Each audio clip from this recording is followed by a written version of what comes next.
భూమి మీద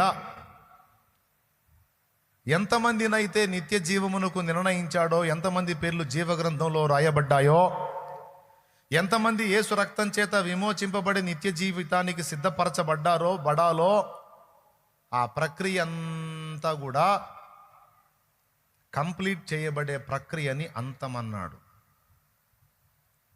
అర్థమైందా? సువార్త ప్రకటనకి అంతం, ప్రవక్తలు ప్రవచించినటువంటి ప్రవచనాల నెరవేర్పుకి అంతం. అర్థమైందా? యేసుక్రీస్తు రాకడకు ఏవేవైతే సిద్ధపడాలో ఆ సిద్ధపాట్లన్నిటికీ అంతం. ఒకసారి వచ్చి సంఘాన్ని తీసుకొని వెళ్ళిన తర్వాత మళ్ళా సువార్త ప్రకటన ఉండదు భూమి మీద. దేవునికి స్తోత్రం. ఎందుకంటే విని మారు మనసు పొందే ఆఖరి వ్యక్తి మారు మనసు పొందిన దాకా ఆగుతాడు, అందరికీ సువార్త అందిస్తాడు. మారాల్సిన ఆఖరి వాడు కూడా మారిన దాకా ఆయన ఆగుతాడు. ఇక ఆయన వచ్చి అంతా కంప్లీట్ అయింది అనుకున్నప్పుడు తీసుకొని పోతాడు. దీన్ని సింపుల్గా చెప్పాలంటే యేసు యొక్క వధువు యొక్క సిద్ధపాటు అంతం అని రాసుకో. యేసు యొక్క వధువు సిద్ధపాటును గూర్చిన అంతం. మనందరం ఎవరు అనుకున్నాం? ఇప్పుడు ఆ వధువులోని భాగాలం మనం. మనకు ముందు చాలామంది భక్తులు భూమి మీద ఉండి ప్రకటించి పరిచర్య చేసి రక్షణ పొంది వెళ్ళిపోయారు ప్రభు దగ్గరికి. వాళ్ళు వధువులో భాగమే.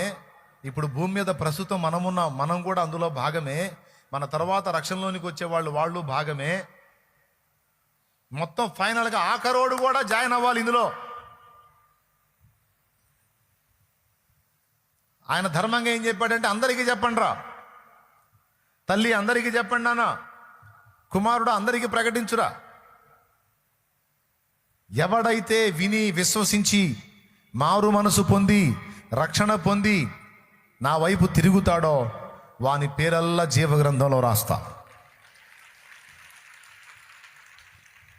నేను అందించిన శుభవార్త వాడు విని కూడా మారు మనసు పొందకుండా, పట్టించుకోకుండా, లెక్క చేయకుండా,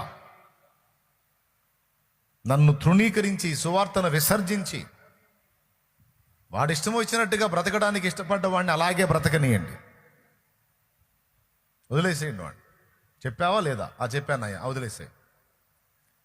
వాడు మారాడా మారలేదన్నది ఇక నీ పని కాదు. నువ్వు చెప్పావా లేదా అదే నీ పని.